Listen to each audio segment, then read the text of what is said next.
Hi, my name is Alyssa Hall, and I'm here to welcome you to today's dance class. Our class is meant for grade levels 4th and up. Today's class is a little different than the others we've focused on in this series.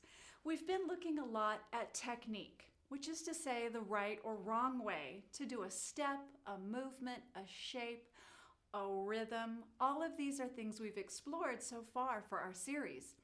But there's more to dance than just technique. And that concept is not something that every dancer even realizes through the course of their career. So please pay attention now. It's so important. Perfection is cold. People who look to be perfect on stage and have perfect technique are often very hard for the audience to relate to.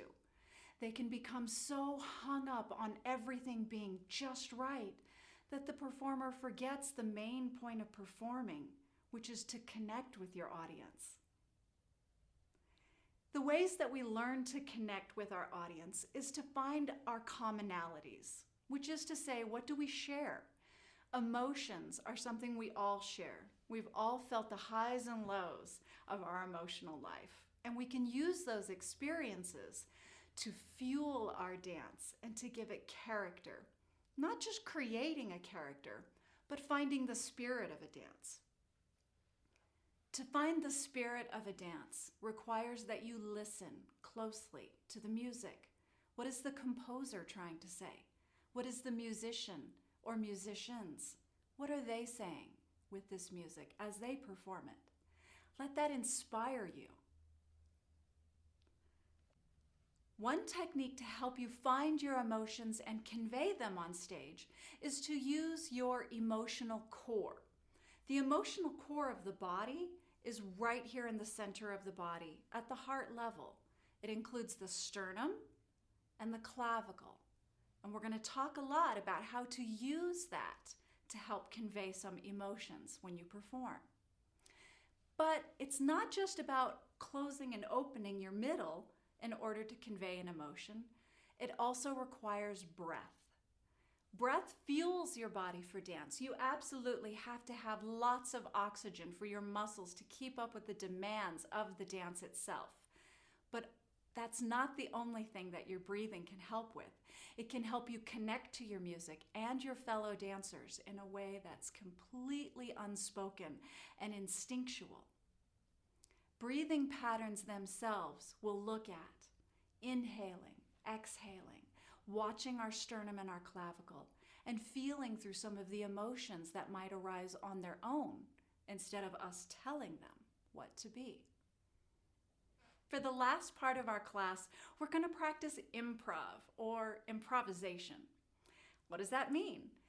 Improvisation or improv is any time that you are dancing freestyle.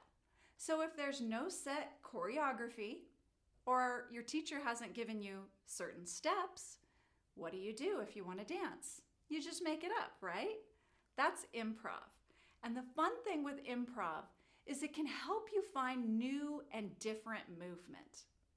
It might seem like, why do we do this if there's no technique and there's no set style and we're just goofing around and making things up? That doesn't feel like real dance, Alyssa. Set aside any of those concerns. In order to improv, you have to learn to get back to the playing that we all used to do when we were young. So that will be the last part of our lesson. For today's lesson, like many others, all you're going to need are some clothes that you can move in. You're welcome to dance in your shoes, your socks, or barefoot like me. And for today, you might want to have a chair handy when we get to that improv section, and I'll tell you why a lot more. Let's get started. Let's start by looking at your emotional core and how to use that to express emotions to your audience. Your emotional core, just like we said, is right there at the heart level. So it includes your sternum, which is the bone, the breastbone that you feel in your chest, and it includes the clavicle. That's the bones that are right up here at the top of your chest, right at the front of the shoulders. This area in and of itself is very expressive and dynamic. What I mean by that is it can move. As you see me doing this, just begin to feel what it feels like to move in and out with this area. All we're really doing without thinking about emotion right now is a warm-up. We're beginning to warm up our emotional core by using those muscles. But the muscles themselves we begin to not think about when we're really focused on what we're conveying. I'll show you what I mean. So I'm going to start with my hands on my emotional core. You can do the same. You can keep your eyes open or closed. And as you're taking a nice deep breath in,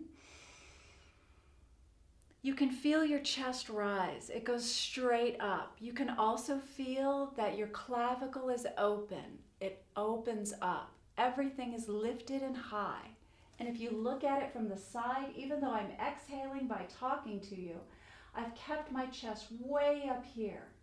If you look at someone who has their chest up here and is completely exposed, what kind of emotion does this look like? Do I look confident or do I look scared right now? There's an emotion right there.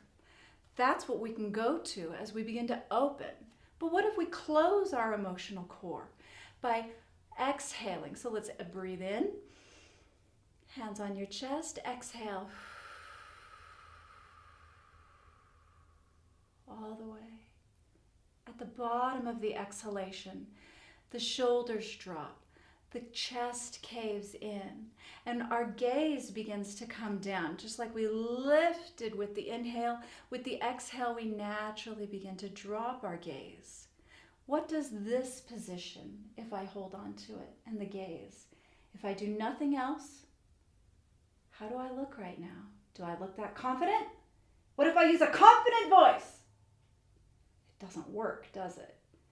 Looks kind of shy, looks sad, looks closed in.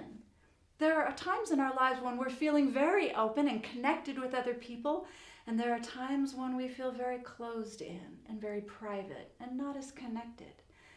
Most often when we're feeling happy and confident, that is when you want to use your emotional core by expanding. Lift the sternum and expand through the clavicle. Felt this action, right? Expansive. But if you're looking to convey something sad, your body will automatically begin to close into itself. Now don't drop completely, then your audience can't see you. But if I keep myself open to my audience and you can see me, even if I'm closed off, my posture begins to look like I'm scared, I'm cold, I'm frightened. Something might be wrong. These are different ways we use gesture and our emotional core to express emotion. Let's put it to some music, and we're going to pick some really big emotions to just express. You might want to just stand in one place as you do these. You might want to move around. There's no wrong answer. There's nothing you can do wrong today. And I hope you come back to this class so you can practice new ways to try these emotions as well. Nice deep breath. Exhale. Find a neutral place for your body and your emotions before you create. Nice breath in. Exhale. Now, on this next inhalation, as your breath expands your chest, what emotion does it feel like? Breathe in and listen. And keeping your chest there, do you want to move?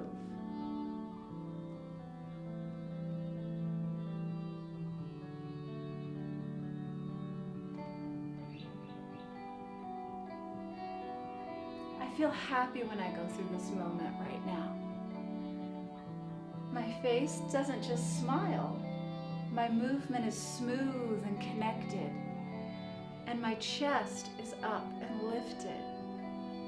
Keep moving. Let's move in space. Take a deep breath. Spread your legs if you like. Inhale. And try to work to keep that chest open.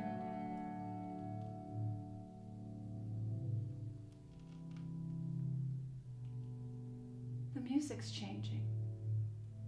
Let's come back to center. Take a breath and reset.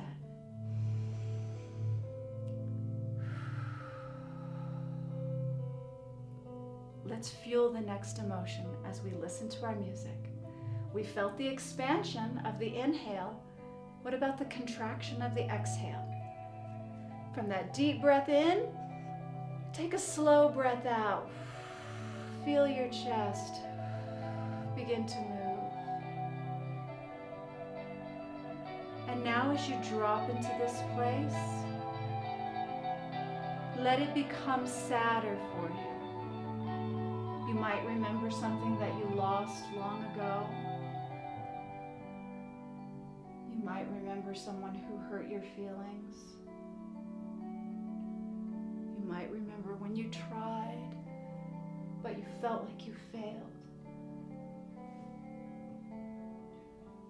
Keep moving with me. Let your arms move. If your legs want to move, they can. There are no wrong answers, but feel that closed feeling. What emotions it brings for you. Breathe.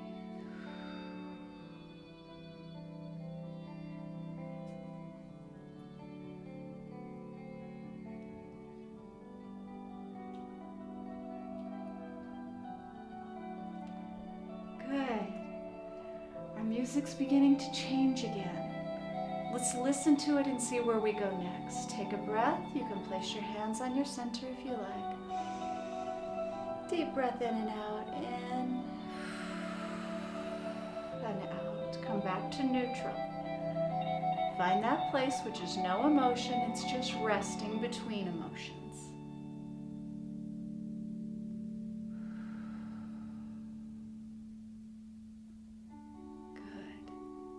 This time, I want to practice a transition.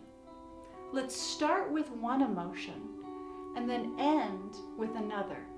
For our dance phrase, it can be as long or as short as you want. You might already be dancing for me right now while I'm talking. I welcome your dance. Let's move together. We're going to go from sadness to joy. Take a breath to reset to neutral. And let yourself begin to slide into the sad, whatever it could be.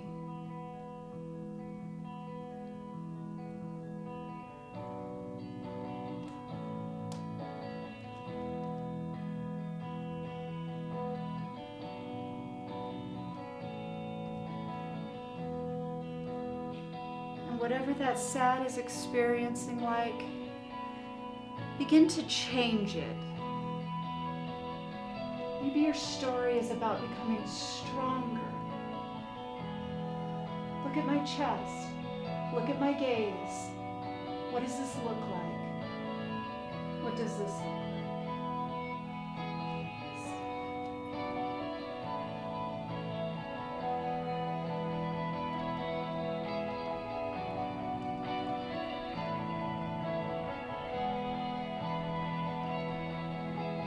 like? Keep moving. Center and find an end for your dance. Nice. That was your very first improv. You might not have known it, but that was our very first improv today. Improv is any time we make it up as we go. And that was an emotional exercise. Emotional exercises are something they do a lot when you take an acting class. But as dancers, we have a tendency to forget that it takes the emotion to fuel the passion of our dance. It's not enough that we feel it inside ourselves. We have to reach our audience and help them to feel it as well. So remember your emotional core as we move forward into our next exercise. For this one, you might want to take a moment to find a spot to sit down with me on the floor. For this next portion, we're going to be talking about breathing. Now I know your first thought is, Alyssa, I've been breathing my entire life. I think I'm pretty good at it by now. But bear with me. We're going to look at how you can use your breath just like we just were, but to continue to fuel your emotions. You might remember in our last exercise, we were just saying, inhale, feel the expansion. Exhale, feel the contraction of your center, your emotional core. There was another dancer who spent her entire career exploring just this idea. Martha Graham created a technique which was based on the inhalation, which she called the release, and the exhalation, which she called the contraction. These moments fueled all the things that she did, all the shapes that we see that her dances made. They're all based on these two opposites that happen in the body. And she came to this theory by watching the way the body moves naturally. Of all the lessons, today and this moment is going to feel the least like dance, but is going to be probably one of the most important things that I can give you, which is how to use your breath. Yes, oxygen fuels your muscles and you need it to be able to move. But oxygen and the expression of that is something that will connect dynamically with your audience as well. We're going to start some music. I hope you're sitting down in a comfortable space. You can leave your eyes open or shut as you listen to me. And we're going to begin to breathe naturally before we start some of our breath exercises. You can take any cross-legged position on the floor that you like. And as comfortable, your hands can rest on your knees or wherever they like. Begin to quiet your mind and focus your attention only on your breath and the sound of the music.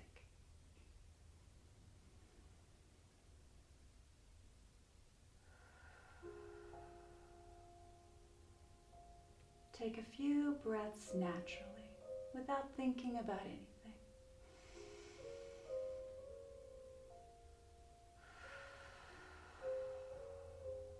Deep breathing feels very relaxing, and it will definitely help you for your mind when you need moments to relax before performing. So breathing can help you even before you hit the stage. Take a deep breath in and exhale.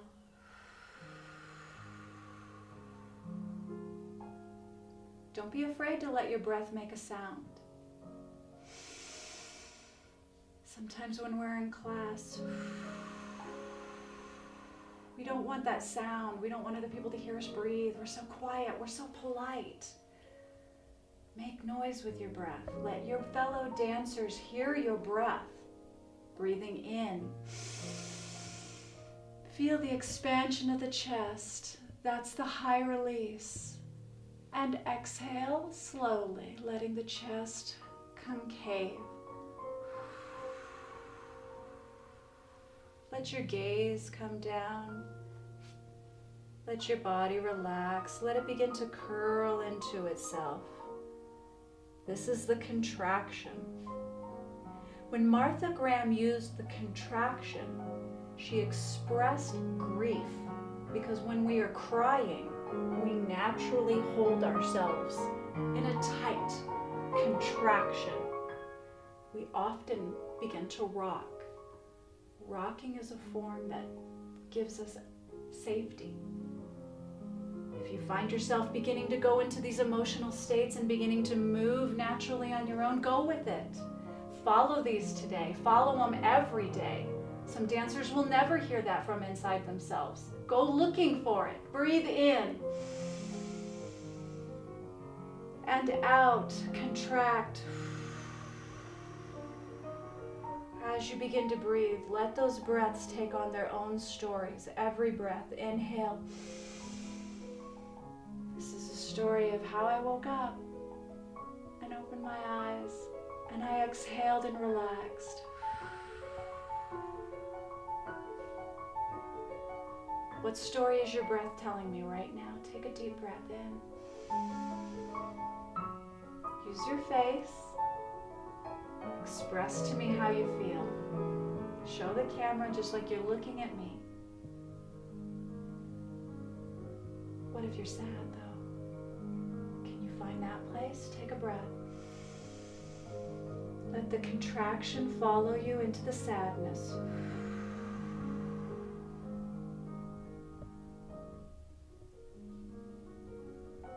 Sadness can be a difficult emotion to portray. Sadness can pull the energy into yourself. It can be very selfish. Finding a way to express sadness, but connecting with your audience is the real magic. So as you become sad and your gaze comes in and you contract, don't let your energy become so small that it doesn't reach out. Let's try all of that with just our breath. Breathe in, expand. Exhale, contract.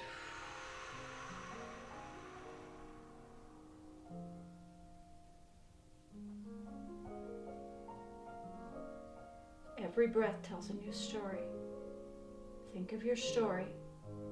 The inhalation, tell me your story.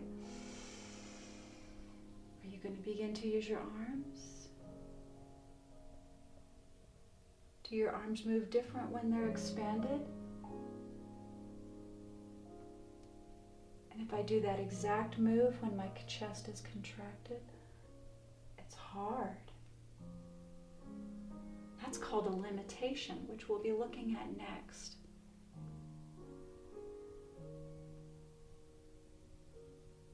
When we have our gaze up, my clavicle is expanded. My sternum is up, even if I am not up. But if I take the same spot and bring it in. What about a gesture like this? Immediately that means something to us as humans. What is my shape of my chest? It's closed, it's quiet. It doesn't always have to be grief. When you're in a closed position, it might be quietude, it might be reflection. Gesture, the things we do, can tell a story.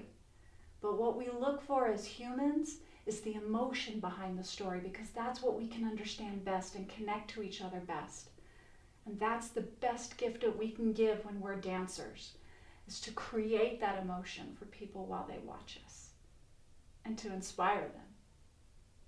Okay, let's get going on some active games now. Thank you for spending this quiet time with me, but I'm ready to stand up and move. Let's get doing that. And by the way, now's a good time to go find that chair that I was telling you about earlier. For this last section today, we're going to take a look at improv and improv games.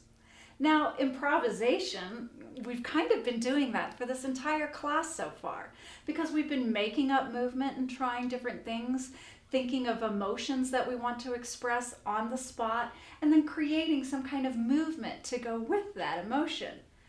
But why do you have a game?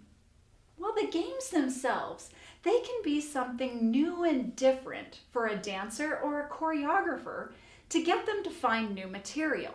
What I mean by that, as a dancer, I might have certain steps or styles that I love dancing. I always love to use my arms. I think they're so lovely when I dance. But maybe my choreographer wants to use something else. She might give me an improv and say, dance with no arms. What does that feel like? Now my choreographer has given me what's called a limitation. Then all of a sudden I have to figure out, okay, don't use my arms. If I use my leg, if I use my shoulder, that's a limitation game. Other games that we're going to play are mirroring. That's pretty obvious. You'll mirror me for that game coming up. We're going to do a contact improv. My chair here is going to be my partner. Hopefully you have a chair for your partner too. And then we're going to do levels and limits. You just saw an example of what a limit is. It's where you give someone a limitation while they try to explore. And levels refers to the level that we perform at. You can be up or in the air, obviously only for a second. You can be standing at mid-level, or the bottom level, being on the floor, is another choice. So we're going to work on a levels game as well. But let's start today with a mirroring game. I'm going to put on some music, and I'm going to listen to the music as well. Important on this section even more is that we listen to the music and take inspiration. Don't just react. Don't just start doing, hey, Alyssa said make it up, do it. Listen first. Take that music in and then translate it to you in your body. What does it feel like? What would it look like? What emotion are you showing me? Let's start with that mirroring. Okay. I'm going to have my feet hip width apart underneath me. Roll my shoulders up, back, and down just to kind of release any tension and shake it all out. And now my music's coming up. I'm going to listen. Mirror me.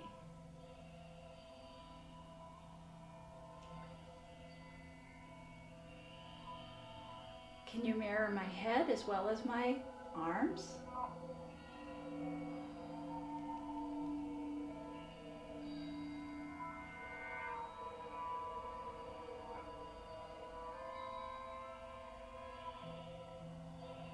Are you keeping up? Mirroring can be so much fun to practice with a partner. And you can take turns on who gets to be the leader and who gets to follow. For this one, you have to follow me.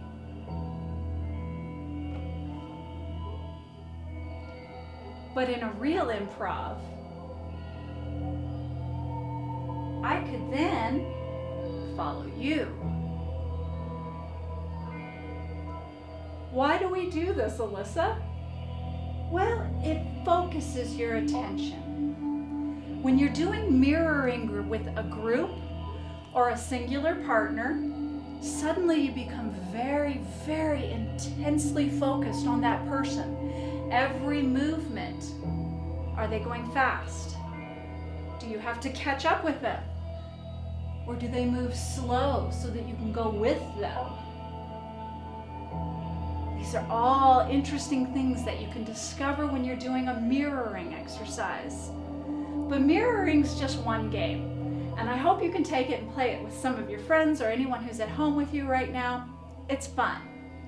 Contact improv is a little different. Contact improv is what it sounds like. We're going to have contact with another person. Usually we would have a partner, but our chair will be our partner for this one. And for contact improv, you will often have the teacher tell you your limit. They might say, always keep your elbow touching. And so that no matter what I do, as I begin to move, am I dancing or am I just moving? Can I keep an elbow in contact? Where do I go in space in order to solve a problem? Like keeping my elbows on my partner. I'm now on a lower level. But what if my teacher says, okay, new limit, you can't be on the floor. Okay, now I have a limit and I have a parameter. Keep my elbows contacted. Are you doing it? I hope you're doing this with me. And I can't get on the floor.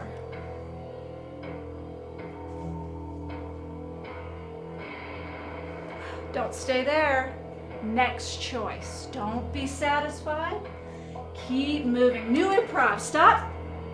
Shake it all up. New contact. What should we make this one? We did our elbow. What if we did something more challenging? What if we have to always have our knee on our partner? What would that begin to look like?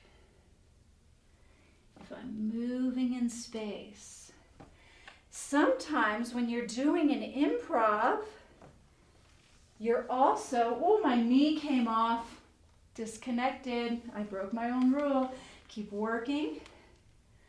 Show me your levels. Move. Knee. Can you move around? Can you go up? My knee. What can you do? These are all crazy answers today. There's no wrong answer. You can set your own contact improv game. It could be with a chair. It's much more fun when you have a person, because one of the fun things with contact improv is you will often begin to hook up arms or legs with that other person, and you can begin to take their weight and have them on top of you, or you lean on top of them. And that can be extremely emotional, connecting to your partner.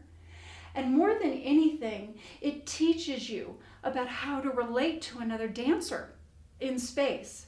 And that's something they almost never talk about in a classroom. We talk about our tanda, we talk about our arms and what we're supposed to do and what the steps are going to be. But learning to dance together is another skill. Okay. For our next game, we're going to look at levels. That was our contact improv game, so I'm going to give my chair a little push and give myself some room. Levels means just what we were saying. You can be on your top level in the air. Obviously, you can't sustain that for very long.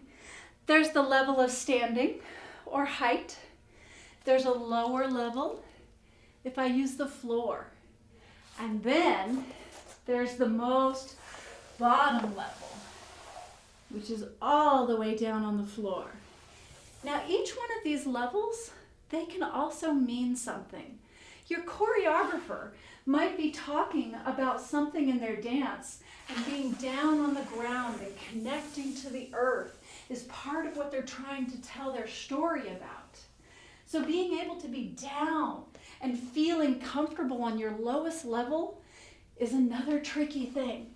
If you haven't spent much time here, let's put the music on and we're going to practice going up and down and in between our levels. You can follow me or you can choose to go in a new direction in your own level. Let's start on the bottom level of the floor since I'm down here. Again, listen. There's some rhythm. I feel like moving.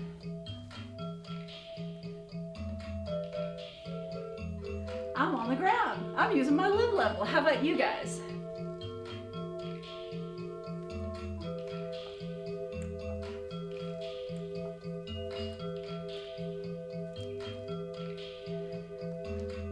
That's low.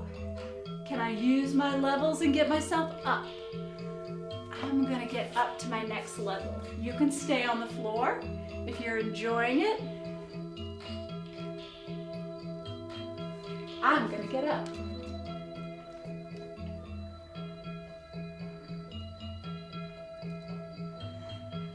What's my story? My character has just joined a big event. And they're friends. And I love it. Where's my gaze as I start moving? Where's my chest? My mouth is smiling, so you think I'm happy. But what else in my body is telling you that I'm happy? What's the quality of the movement? It's following the quality of the music. I'm not creating a character. I'm creating a mood. What mood are you in? Down,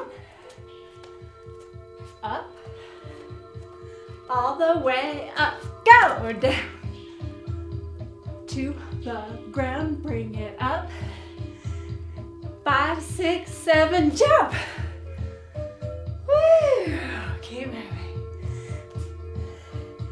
Maybe I want to jam a little bit. There are no wrong answers. Give yourself permission. Sometimes we just want to express joy.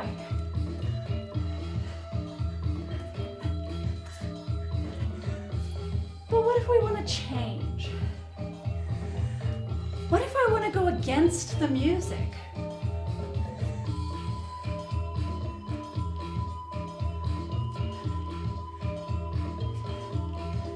One choice I'm using is to go slower.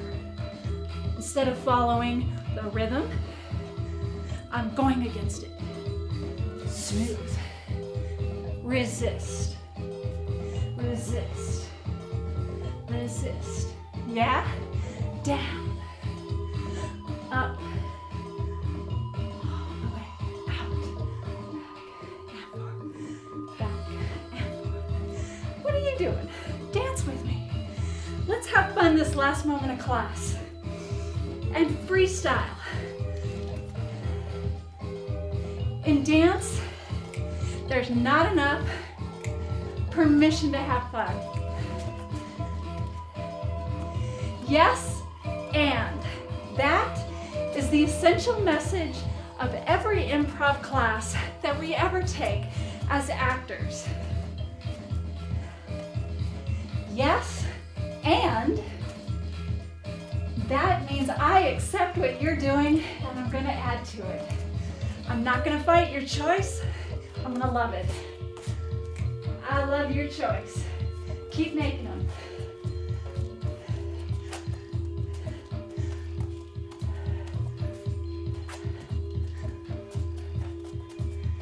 Breathe. And back. And side. And other side. You can follow me or do your own. That was it. Great job. That's it for today's lesson. I told you it was going to be very different today, but I hope this gives you a different idea of what it means to be a dancer. Being a dancer isn't just about showing up for class, putting on the right pairs of shoes, learning all the perfect steps. It's about giving yourself and being an artist, and that's where the true magic happens. We had a chance to take a look at how your emotions can fuel your dance or give it more character and make it more engaging for your audience. We also talked about your breath and how you can use your breath patterns to also express emotions and to connect and fuel your dance with passion and energy as well. The last thing we did was practice some improv games, and I hope you'll continue practicing those as well. Thanks for joining me today. We'll see you for the next class.